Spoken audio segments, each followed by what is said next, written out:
Telugu Desam party అధినేత Chandrababu, Janasena party అధినేత పవన్ కళ్యాణ్ వీళ్ళిద్దరూ కూడా ఈరోజు ఢిల్లీ వెళ్తున్నారు. కేంద్ర హోంశాఖ మంత్రి అమిత్ షా గారితో సమావేశం కాబోతూ ఉన్నారు. బీజేపీ అధ్యక్షురాలు పురంధరేశ్వరి ఢిల్లీలో ఉన్నారు.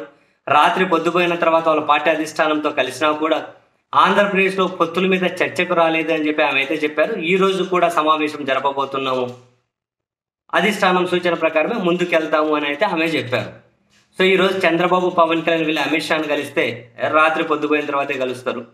కలిస్తే ఒకవేళ కొలిక్కి రాకపోతే రేపు కూడా ఢిల్లీలోనే ఉండి మొత్తం డిస్కషన్స్ ముగించేసి ఇఫ్ ఎవ్రీథింగ్ ఓకే ఢిల్లీలోనే ఎన్డీఏలో చేరిక ప్రకటించి ఆంధ్రప్రదేశ్కి వచ్చి సీట్లు ఎవరెన్ని పోటీ చేస్తారనే ప్రకటన ఉండొచ్చు.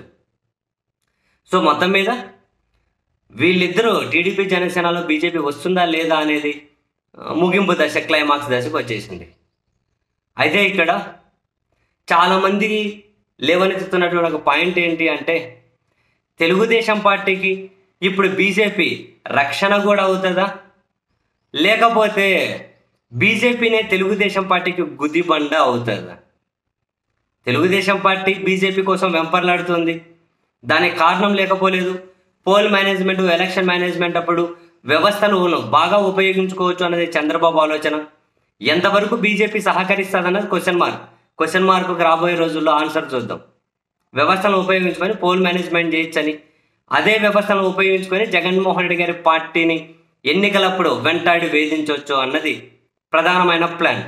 సెకండ్ ఏంటి, మార్క్ మై వర్డ్స్, సెకండ్ ఏంటి, ఏపీలో అధికారంలోకి వస్తామనే కాన్ఫిడెన్స్తో ఎన్నికలు ఎదుర్కొంటారు ఎవరైనా, పర్లేదు.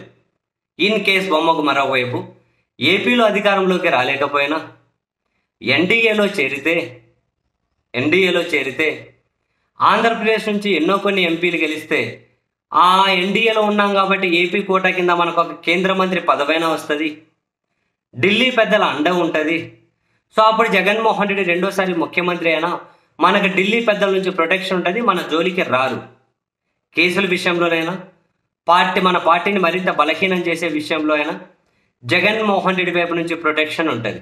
ప్రధానంగా ఈ రెండు ఆలోచనతోనే చంద్రబాబు నాయుడు గారు బీజేపీ కోసం వెంపర్లాడుతున్నారు. అంతకుమించి వాళ్ళ ఓటు బ్యాంక్ ఏదో కలిసి వస్తుందని అయితే ఖచ్చితంగా కాదు. ఈ రెండే ప్రధానం. మరి బీజేపీ వ్యూ పాయింట్లో నుంచి ఏంటి, వాళ్ళకి ఏం లాభం అంటే ఆంధ్రప్రదేశ్ ప్లాట్ఫామ్ మీద వాళ్ళు నథింగ్, జీరో. ఇండివిజువల్గా గెలిస్తే 0 ఎటైనా. మరి అలా కాకుండా ఆంధ్రప్రదేశ్లోనూ కొన్ని సీట్లలో ప్రాతినిధ్యం లభిస్తుంది, ఆంధ్రప్రదేశ్ నుంచి కూడా లోక్సభకు ప్రాతినిధ్యం లభిస్తుంది. సో దక్షిణ భారతదేశంలో బీజేపీ డైరెక్ట్గా గెలుచుకునే సీట్లు తక్కువగా ఉంటాయి కాబట్టి తెలుగుదేశం ఏ 5-6 ఎంపీ సీట్లు ఇచ్చినా, 4-5 ఇచ్చినా కనీసం 2-3 గెలిచే అవకాశం ఉన్నా సొంతంగా ప్రాతినిధ్యం ఉంటుంది కదా అన్నది వాళ్ళ ఆలోచన కావచ్చు.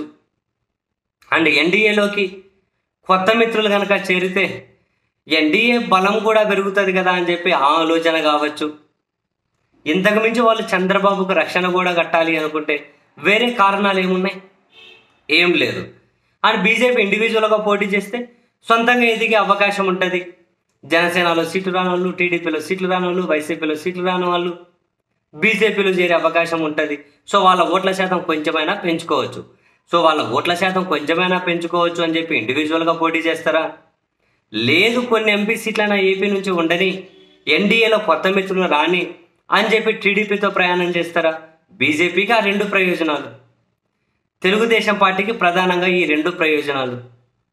మరి ఎవరి ప్రయోజనాల కోసం, రాష్ట్ర ప్రయోజనాలు నథింగ్, ఏం లేవులేండి. కానీ మరి ఎవరి స్వంత ప్రయోజనాల కోసం ఎవరితో పొత్తులు కడతారో ఈరోజు రాత్రి వరకు లేదా రేపటి వరకు ఖచ్చితంగా క్లారిటీ వస్తుంది.